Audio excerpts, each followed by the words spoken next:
जी निश्चित रूप से जल्दबाजी नहीं है, क्योंकि इनके जो राष्ट्रीय अध्यक्ष हैं उन्होंने गिनती की थी, अगर आपको ध्यान हो, 1 2 3 4 9 10 तक 10 दिन में संपूर्ण कर्ज माफी की बात हुई थी।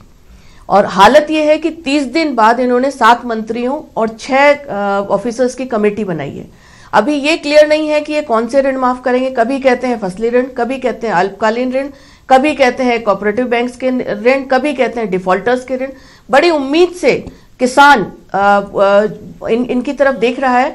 और अभी मैं यहाँ आने से थोड़ी देर पहले एक डिबेट देख रही थी। इनके राष्ट्रीय प्रवक्ता कहते हैं कि हम किसान और मजदूर के भरोसे फिर केंद्र में सत्ता को प्राप्त करेंगे। मतलब किसान मजदूर, ये इन्होंने एक यूनिट्स बना रखी है वोट बैंक के लिए।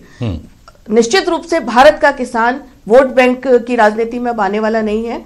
जनता जागरूक हो चुकी है और लोकतंत्र में ये विपक्षी दल का धर्म है कि जो फर्जी वादे करके, झूठे वादे करके कांग्रेस सरकार में आई है तो उनको उन वादों को याद दिलाए। अभी इन्होंने कहा था युवाओं को 3500 रुपए भत्ता देने के लिए, उसके बारे में तो कोई रोड मैप ही नहीं है। मतलब ये कह के भूल गए हैं।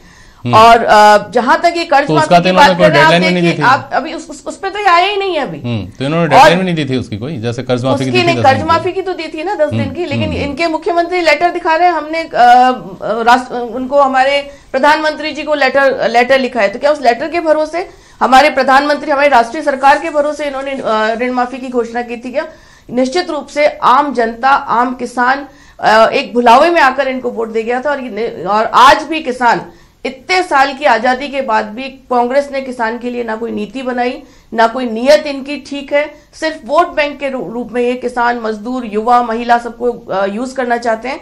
तो ये हम विपक्षी दल हैं और हमारी ये सकारात्मक भूमिका है कि हम सरकार को याद दिलाएं कि उन्होंने जो वादा खिलाफी की है उसके अनुरूप अब ये लेटर लिखने की राजनीति बंद करें, ये कमेटी बनाने की राजनीति बंद करें और वास्तविक लाभ किसानों को पहुंचाए। संपूर्ण कर्ज माफी की जो बात हुई है, संपूर्ण कर्ज माफी आज का किसान चाहता है। अच्छा, जवाब दीजिए।